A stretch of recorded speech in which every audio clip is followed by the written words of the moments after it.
guys, welcome to our next video lesson in which we're going to factor quadratic trinomials with a values other than 1. So remember when the a value was just 1, it looked like just x squared, whoops, that's not a pencil. It looked like just x squared plus bx plus c. Well, now we're actually going to have a number out front that is not 1. And it's a little more complicated to factor when we do have that number out front. So we have a special method that we use that can make this simpler. All right, so our learning target for this video is I can factor a quadratic trinomial of the form ax squared plus bx plus c with a not equal to 1. And here is our method that we are going to use. It's called factoring by grouping. And I have the steps written in this table. We're going to do these 2 examples and have more practice in class. So our first example is the trinomial 2x squared plus 5x plus 2, where we see our a value is 2, our b value is 5, and our c value is 2. The first step we do, as listed here on the left, is we find AC, the product of a and c. So AC would be 2 times 2, and that is 4. Once we found that product, we move on to step 2, and we find the factors of that number, AC, that add to our coefficient B. So this is a lot like we did when our coefficient of A was just 1.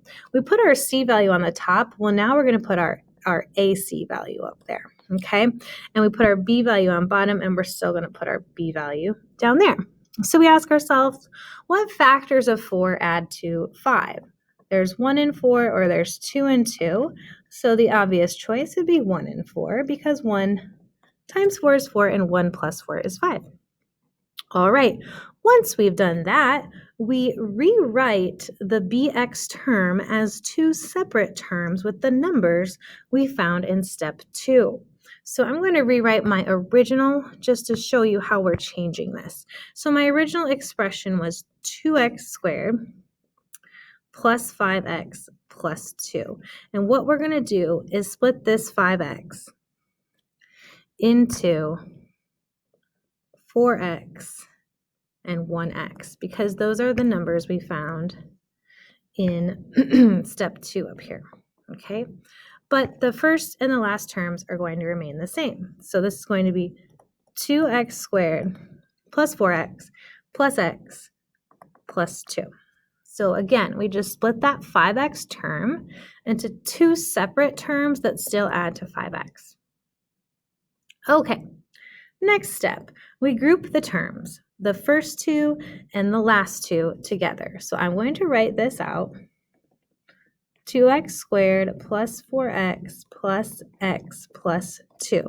And when we group them, we take the signs that are in front of them. So it's going to be these 2 and these 2.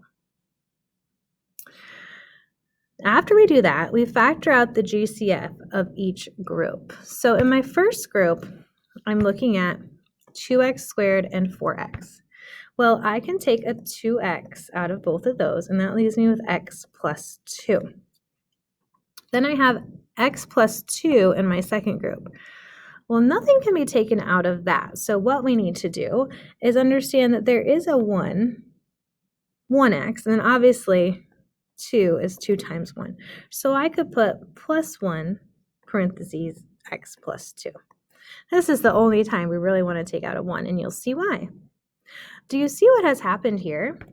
I have an x plus 2 in the first term and an x plus 2 in the second term. So it's like now my 2 terms, because I have 2x times x plus 2, and then I have 1 times x plus 2, they have a GCF, and it is x plus 2. So step 6 is factor out the common binomial, which in this case would be x plus 2, to reveal the final factored form. So what we do is, because that is what's in common, we take that as one factor and we write it out front. So we've taken it out. Boom. And what's left over? So what's left over would be this 2x, and this plus 1 is the other factor in the factored form. Okay, so if we can always check our work, I'm going to do a different color. If you distribute your x times 2x. I'm just going to write this as a check here. X times 2x is 2x squared, and x times 1 is x. Then I have 2 times 2x, that's 4x, and 2 times 1 is 2. And sure enough, x plus 4x is 5x. And what's really neat about this is, doesn't look exactly, well, very close to what we did in step 3. I just wrote it in a little different order. So this does multiply to be 2x squared plus 5x plus 2, which was our original. So this is the factored form. Okay, let's follow those steps again with the next one. 2x squared plus 19x plus 24. All righty, let's talk about A, B, and C. A is 2, B is 19, C is 24. First step, A times C. 2 times 24. That's 48. Next step, I take that number, 48, and I think of its factors that add to my B value of 19. All right, let's think about the factors of 48. Okay, there's 1 in 48, but obviously that's not going to give us 19. 2 times 24, no, that would give us 26. There's 4 times 12, that would give us 16, that's not 19. There's 6 times 8, well, that would give us 14.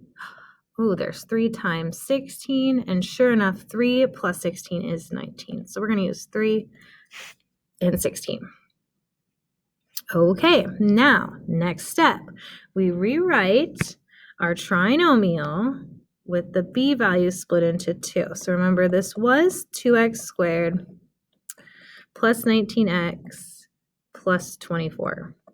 Now, we're going to write it as 2x squared plus 3x plus 16x plus 24. Step 4 is to group the terms, the first two together and the last two together. So my first two are going to be 2x squared and 3x. My last two are 16x and 24, so 16x plus 24. After I've grouped them, I take the greatest common factor from each group. All right, 2x squared and 3x. 2 and 3 do not have any common factors, but I have an x squared and an x, so I can take an x out of my first group, which leaves me with just 2x plus 3. In my second group, 16 and 24, those are both divisible by 4. Oh, but even bigger, they're both divisible by 8. So I can take out a positive 8, and that would leave me with 2x plus 3. And remember, this is our goal, everyone. We want this factor that's remaining to be the same thing. And that's what we factor out front. So I'm going to go, whoops, that's my highlighter. All right, I'm going to go 2x plus 3 times what's left over, which is just x plus 8. And of course, you can multiply these together to check your work. 2x times x is 2x squared. 2x times 8 is 16x. 3 times x is 3x, and 3 times 8 is 24. And 16x plus 3x is that 19x that we started with. And that is factoring by grouping.